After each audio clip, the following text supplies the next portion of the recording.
Welcome to Legacy IAS Academy. Today I am going to discuss population policy in India. First of all, we will try to understand the context of the article.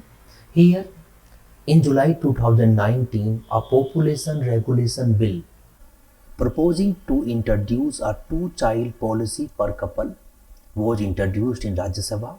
However, the bill was withdrawn earlier this year following intervention by Union Health Minister. So here one bill was introduced in Rajya Sabha which mentioned that a couple have two children. But now Health Ministry understood that importance of awareness among the people, and National Family Health Survey also talked about or also mentioned that population or fertility rate in India is coming down because of awareness among the people. So rather than focusing a fixed policy, we have to focus more on empowering the women and providing education to the people. So here, why this article is important for us? This article is important for us GS paper 1. In GS paper 1, we have a topic of population and associated issues. Okay, in this topic basically we have to understand one side we have a population, other side we have a resources. Resources are limited, or when continuous population is increasing, it is giving more pressure on the resources.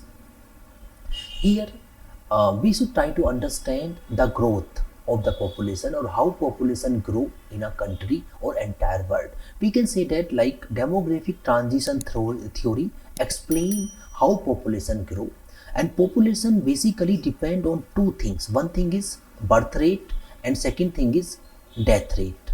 Okay, in initial phase, both birth rate and death rate are almost very high and equal. When birth rate and death rate are equal, automatically we have seen the stagnant in the population. But whenever government is providing medical facilities and people become more aware about the disease, automatically death rate is coming down. But birth rate is not coming down because of social attitude of the people. People are not stopping to produce more children, but death rate is coming down. In that phase, we have seen the population is going to increase. So we can say that according to demographic transition theory, in first phase population is not increasing, but in second and third phase population is continuously increasing because of death rate is coming down more as compared to birth rate. But slowly people become more aware, people are more educated, and then they are focusing on family planning also. So then slowly birth rate is also coming down. When birth rate and death rate almost become equal, then population is coming down. This demographic transition theory is almost applicable to all the country.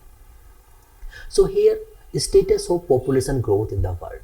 So after, we can see that after 1950 or 1960, population of the world has started to increase very fast. But here we have to understand, we have developed world, we have developing world, and we have least developed world. So developed world, developing and the least developed world have seen the population growth in different way. In developed world, we can see that population is coming down. Developing world, this transition is going on, but in least developed country, population is growing. Now, status of population growth in India.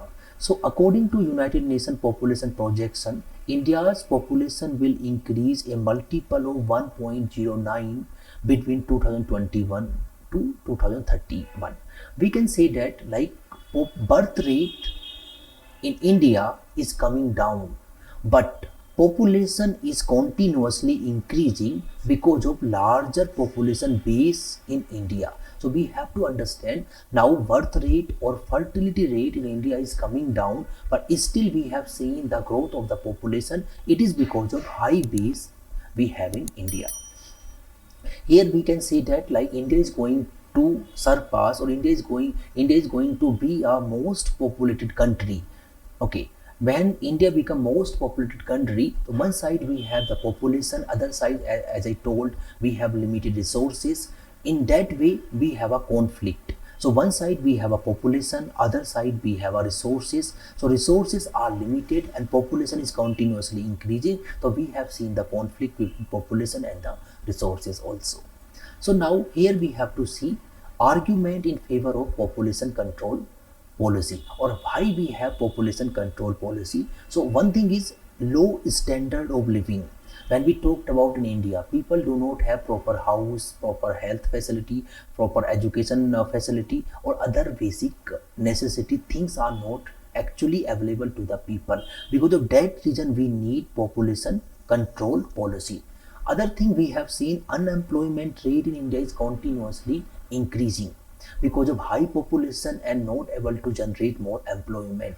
Because of that reason also we have to control the this population. Third thing is, when we talked about ecological degradation, we can see that like deforestation is continuously going on. The natural resources like forest, like water or other resources are continuously depleting, and humans are continuously taking space of the wild animal. Because of that reason we have seen man-animal conflict also, and pressure on the infrastructure like road, railway, waterways, all the infrastructure whatever we have, it is pressurized because of more population. Because of all those reasons we have to control the population.